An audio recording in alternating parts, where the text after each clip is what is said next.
Karanmışım.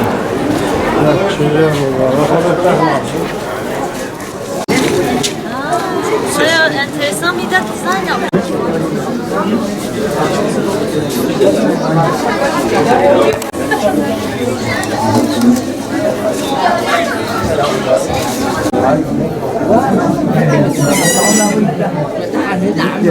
Yani böyle bir altyapısını kazanmadan Emre abi hızlı gel.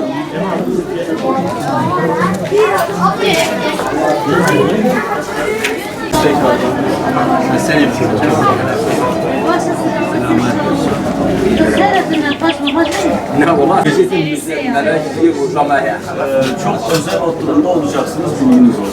Evet. Cumartesi günkü oturumda olacaksınız. Evet. Çok keyif aldık bu oturum. Gerçekten mükemmel bir oturum. Allah razı olsun.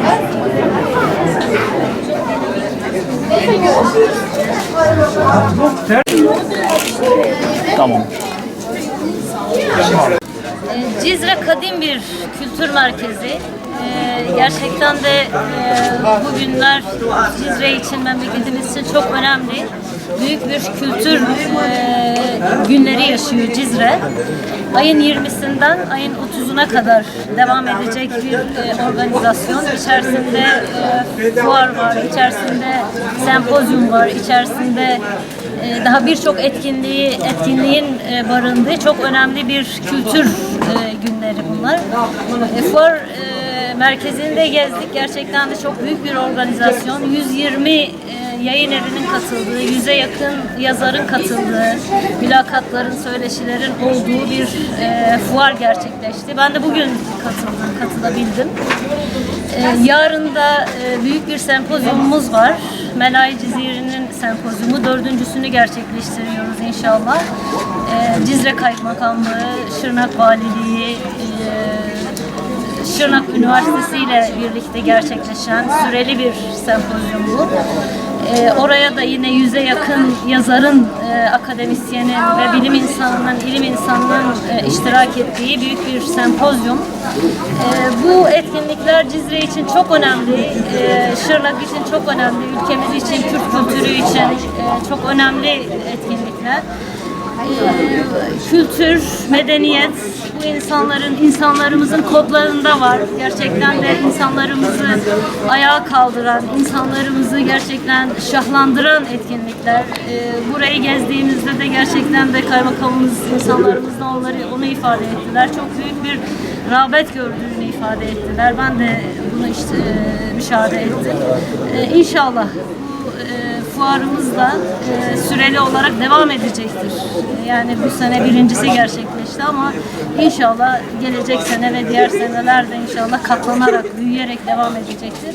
Şehre değer katıyor, insanımıza değer katıyor, kültüre, medeniyete değer katıyor. Yani bizler geçmişimizin, o büyük medeniyetimizin izlerini alarak, o birikimi alarak inşallah ileriye doğru adım atacağız.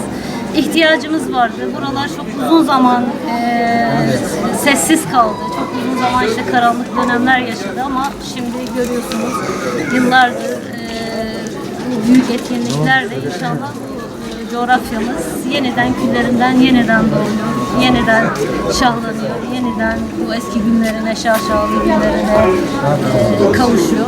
Bizim için çok önemli. Bunu istiyorduk, arzu ediyorduk. Sayın Cumhurbaşkanımızın öncülük ettiği çok önemli projeler, çok önemli etkinlikler. Bu sempozyumlar yine Sayın Cumhurbaşkanımızın himaye ettiği etkinlikler. Sadece Cizre'de, Şırnak'ta değil, Van'da da, Hakkari'de de, Mardin'de de, Ağrı'da da gerçekleşen sempozyumlar var. Yine büyük alimlerimizin, yazarlarımızın, şairlerimizin konu edildiği, Melai Ciziri de onlardan bir tanesi. Melai Ciziri de Cizre'de yaşayan, Medrese Sor'da ders veren, 400 yıl evvel yaşayan bir şairimiz. Yarın sempozyumu gerçekleşecek olan. Çok önemli buluyorum. Umarım katlanarak, büyüyerek devam eder.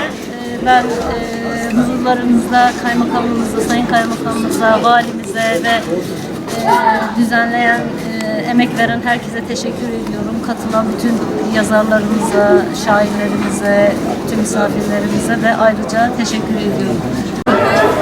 Karanmışım. Şöyle var.